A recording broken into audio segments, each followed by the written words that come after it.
দর্শক আসসালামু আলাইকুম। আপনারা জানেন যে বাংলাদেশ আন্ডার 19 দলটা অলরেডি এশিয়া কাপ থেকে ছিটকে গেছে।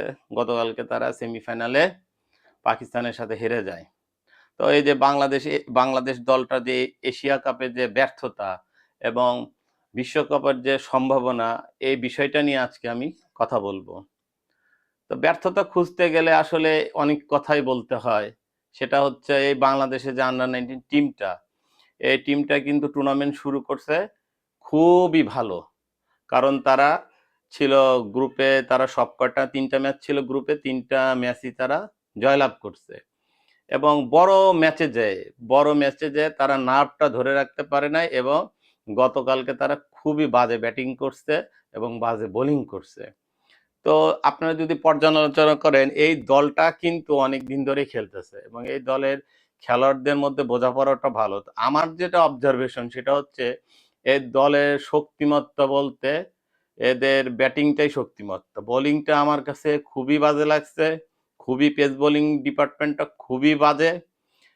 ইকবাল হোসেন ইমন ছাড়া যে বাকি যে অল্টারনেটিভ যে দুই পেসার আছে, তাদের বোলিংটা খুবই জঘন্য, বাজে, একদম এক কথায় টোটালি ভোগাস।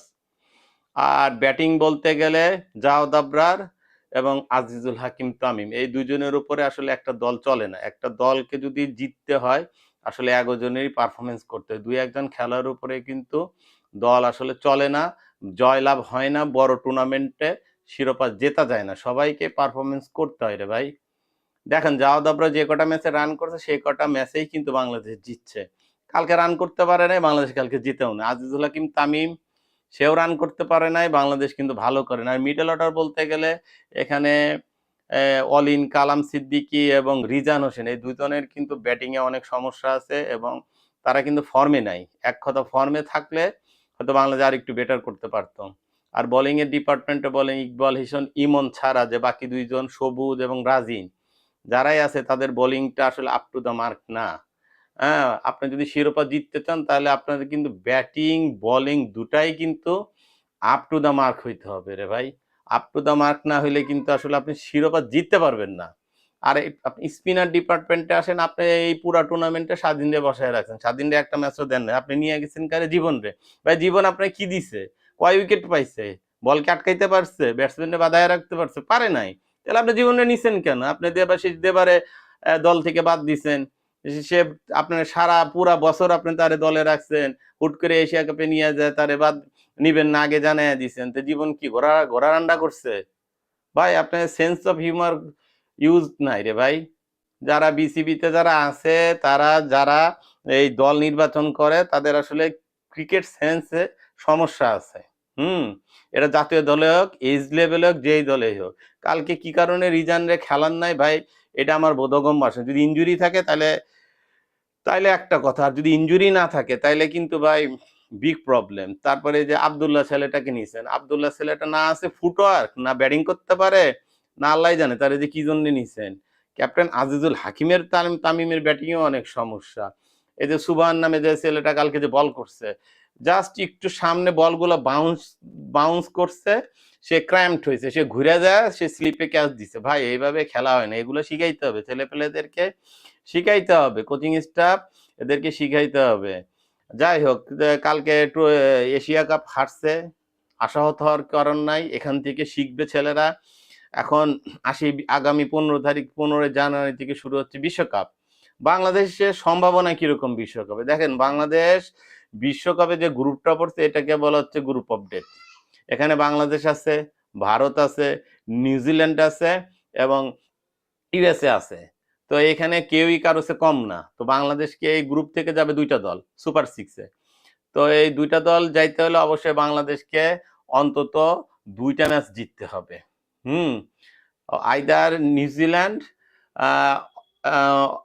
অর ইন্ডিয়া, অথবা ইউএসএ তো জিততে হবে, আইদার নিউজিল্যান্ড এবং ইন্ডিয়ার সাথে জিততে হবে। ভাই অত সহজ না। পারফরমেন্স যদি ভালো করতে চান, অতএব আগে থেকেই প্ল্যানিং করুন। নিউজিল্যান্ডের সাথে তো বহুদিন ধরে খেলেন না আন্ডার 19 টিমের সাথে, তাদের কি স্ট্রেংথ বা তাদের দলটা কেমন আমার কোনো ধারণা নাই। তো ওই নিউজিল্যান্ডকে টার্গেট করে প্ল্যানিং করেন। আর ইন্ডিয়ার সাথে ভাই এখন কম্পিট করার মতো না, যে সূর্যবংশী সে তো একাই ম্যাচ ভাই হাতছাড়া করে দিবে।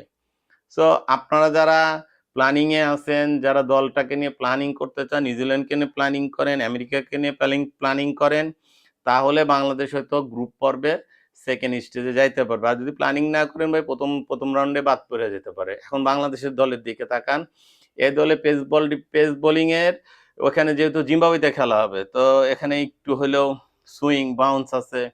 আমি জানি না আলফাদ সুস্থ হবে কিনা বলতে পারবো না। যদি আলফাদ যদি সুস্থ না হয়, তাহলে দয়া করে আব্দুর রাহিম ছেলেটাকে নিয়েন, কাজে লাগবে। হ্যাঁ, আমি আমি আমি আবারও বলতেছি, আব্দুর রাহিম ছেলেটাকে নিয়েন, কাজে লাগবে, অন্তত ম্যাচ জিতাইতে সুবিধা হবে। হ্যাঁ, তো দর্শক, আমি বাংলাদেশের আন্ডার 9 টিমকে আমি সম্ভাবনাই দেখছি বিশ্বকাপে যাতে তারা ভালো করে, এবং তারা একটা বেশ কিছুদিন এখনো টাইম আছে, চিন্তার কিছু নাই। এশিয়া কাপ আমরা পারি নাই, এর জন্য মন খারাপের কিছু নাই। ভুল থেকে মানুষ শিখে, এবং যাতে আমরা বিশ্বকাপে যাতে ভালো করতে পারি, বিশ্বকাপের মঞ্চে যেন আমরা আরো একটা বিশ্বকাপ জয়লাভ করতে পারি, এই দলটাকে নিয়ে ভাই আমি খুব আশাবাদী। হ্যাঁ, আশাবাদী এই কারণেই, কারণ এই দলটার কিছু কিছু খেলোয়াড় আছে খুবই ভালো, যারা ভবিষ্যতে বাংলাদেশ দলটাকে সার্ভিস দিবে, এবং আশা করবো এই দলের মাধ্যমে যাতে বাংলাদেশ যাতে একটা ওয়ার্ল্ড কাপ, বড়দের যাতে একটা ওয়ার্ল্ড কাপ জিততে পারে, এটাই আমি আশাবাদী করি।